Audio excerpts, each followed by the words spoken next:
Il est important de bien faire la nuance entre ce qu'on appelle la déprime et la dépression majeure.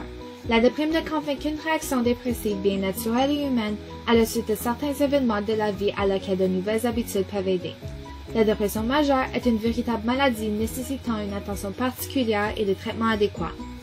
En effet, 1 Canadien sur 10 seront atteints d'une dépression majeure au cours de leur vie, alors qu'un Canadien sur 20, soit 5% de la population, l'aura au cours de chaque année. Aussi, la dépression figure parmi les problèmes de santé les plus répandus à l'adolescence. Nous ne sommes pas encore certains de ce qui cause la dépression majeure. Par contre, une des hypothèses principales de ses causes et de son fonctionnement est le modèle de la neurogenèse hippocampique de la dépression. Tout stress, comme les situations de la vie très stressantes, relâche l'hormone appelée cortisol qui diminue la neurogenèse dans l'hippocampe et autres mécanismes. Alors cette diminution augmente l'activité neuronale dans l'hippocampe et ce dernier diminue les risques d'atteindre la dépression. Nous ressentions tous quelquefois de la tristesse. Cependant, le diagnostic de la dépression majeure est posé quand une personne possède au moins 5 des symptômes listés presque toute la journée et presque tous les jours pour au moins 2 semaines. La relaxation et l'exercice diminuent tous les deux le cortisol et ce dernier favorise aussi la neurogenèse dans l'hippocampe.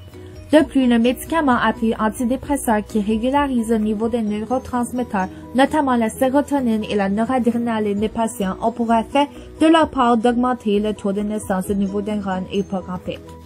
Alors, ces médicaments permettent d'améliorer l'humeur des patients. Cependant, dans des cas plus graves, on recourt à une électroconvulsivothérapie qui est destinée aux personnes qui ne répondent pas aux antidépresseurs. Ceci augmente la neurogenèse dans l'hippocampe qui traite la dépression. Enfin, certains médicaments comme les inhibiteurs sélectifs de la récapture de la sérotonine et les inhibiteurs de la récapture de la sérotonine et de la noradrénaline augmentent la neurogenèse dans l'hippocampe. La durée d'une dépression majeure peut s'étendre sur 6 à 13 mois si elle n'est pas traitée adéquatement. De plus, après le premier épisode de dépression majeure, vous avez une chance de 50% d'avoir une deuxième au cours des 2 prochaines années sans traitement. Heureusement, les antidépresseurs peuvent diminuer la durée et la sévérité des symptômes et de prévenir le déclenchement d'épisodes. En effet, les antidépresseurs sont efficaces chez 75% des personnes. Toutefois, autres médicaments sont aussi disponibles. Maintenant que vous avez une brève description de la dépression, voici 10 conseils qui vous aidera à affronter votre déprime. La joie est comme l'aspirine pour un mal de tête. Lorsqu'on rit, le cœur bat plus vite, la respiration s'accélère, les poumons se vident, la pression sanguine augmente, les tissus reçoivent un maximum d'oxygène, les muscles travaillent. Voilà un véritable massage. Bref, le rire stimule les hormones du bien-être et évacue le stress. Le psychologue Jonathan Friedman affirme que les personnes qui se fixent des objectifs sont plus heureuses que les autres.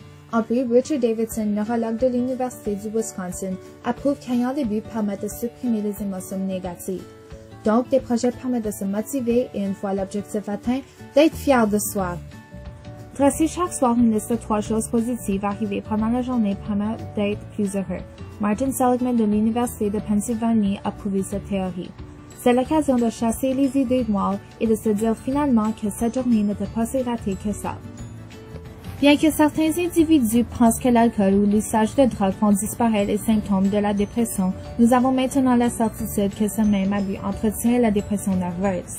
L'alcool diminue l'effet des médicaments et ralentit l'activité du cerveau. Alors, même si l'usage de ces substances donne l'impression de stimuler votre cerveau, la dépression revient systématiquement une fois leur effet passé. Briser la routine et expérimenter de nouvelles choses rend heureux. Cela stimule l'activité cérébrale et exerce la mémoire. La recherche a montré que les personnes s'essayant régulièrement à de nouvelles expériences avaient des émotions plus positives que les personnes hésitantes.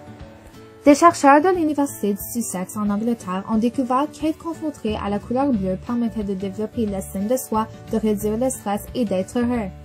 Plus nous pensons à nos problèmes, plus ils prennent de la place. Ce phénomène perceptuel se nomme l'effet de concentration.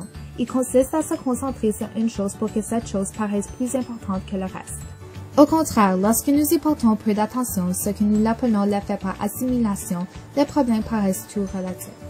Prenez un moment pour faire la liste de vos convictions les plus profondes, de vos passions les plus inspirantes, des amis avec qui vous avez partagé des moments merveilleux et des événements positifs les plus marquants de votre existence. Arrêtez-vous à chaque aspect de votre liste et demandez-vous ce qu'il vous apporte. Quelle influence déterminante a-t-il sur vous et sur votre quotidien? Ceci permet de rééduquer vos neurones pour remarquer le bon côté. Bien sûr, nous ne pouvons pas rester longtemps dans l'illusion d'une existence parfaite sans être positive ou négative qui s'oppose et qui génère son évolution. Avez-vous déjà pris un aimant dans vos mains pour ressentir sa force d'attraction sur le fer? Cette pierre possède un étrange pouvoir grâce à la coexistence des pôles négatifs et positifs. Il est aussi nécessaire pour l'expérience affective humaine qui est constituée de pensées et d'émotions positives et négatives. Imaginez-vous que vous faites une promenade en forêt. Soudain, vous tombez dans un trou large et profond. Au fond de ce gouffre se trouvent quelques outils, une échelle, une planche, une corde et une pelle. Comment prenez-vous pour sortir du trou? Lorsqu'on est dans une piège, on prend des moyens, toutes sortes de moyens pour se soulever du sol et s'en sortir. On prend l'échelle ou la planche, on l'appuie contre la paroi en y donnant un angle et on grimpe jusqu'en haut. On creuse des marches avec la pelle le long de la paroi. On se fabrique un grappin avec la corde pour se hisser hors du trou. Et s'il n'y a pas d'outils au fond, on fait un grand bond, on s'agrippe en haut de la paroi et on est libre. Cette analogie illustre que, pour sortir d'un problème, habituellement on examine les outils que l'on possède et on les utilise pour s'en sortir au lieu de se mettre à creuser davantage. Vu sous cet angle, creuser le problème paraît illogique. Bien sûr, vous pouvez examiner la profondeur et la forme de l'endroit. Cette exploration est alors utile car elle permet de savoir sur quelle base installer vos outils. Mais, en général, pris dans un trou, vous ne pouvez pas contenter ou lamenter en criant « Je suis enfermé !» Vous devez découvrir effectivement les outils qui sont là en dessous de vos pieds qui peuvent vous sauver. Afin d'illustrer ce phénomène, je vous propose un exercice. Prenez une feuille de papier. Sur cette feuille, dessinez 9 points répartis en 3 colonnes comme affiché sur l'écran. Maintenant, reliez les 9 points par 4 lignes droites gardant toujours votre crayon sur le papier. Le crayon doit toujours demeurer en contact avec la feuille. Passez sur tous les points. Prenez 5 minutes pour chercher la solution, puis jetez un coup d'œil à la réponse. Les gens sont généralement surpris par la simplicité inattendue de la solution. Sans compter ceux qui sont très imaginatifs, la plupart tentent de le résoudre en ayant en tête une hypothèse qui rend sa résolution impossible. Sans être conscient, ils se représentent les 9 points comme un carré invisible et ils cherchent la réponse à l'intérieur de ce carré. Malgré toutes les combinaisons de 4 lignes, dans n'importe quel ordre, à la fin, il reste toujours un point qui n'est pas relié aux autres. Cela signifie que la seule façon de trouver une solution consiste à sortir du cadre formé par les 9 points. Le problème des 9 points sert à expliquer qu'à partir du moment où l'on perçoit le problème autrement, on découvre une toute nouvelle façon de le résoudre. On se dit, comment n'ai-je pu y penser avant? Certaines erreurs de perception nous empêchent d'y voir clair, alors que maintenant, cela semble si évident. Entre le blanc et le noir, il existe le gris. Entre tout et rien, il y a beaucoup ou un peu. Entre jamais et toujours, il y a parfois ou souvent. Le malheur des gens, c'est que devant une situation, ils ont l'impression qu'il n'existe que 2 options. Mais ils oublient qu'entre celles-ci, il y a plusieurs possibilités.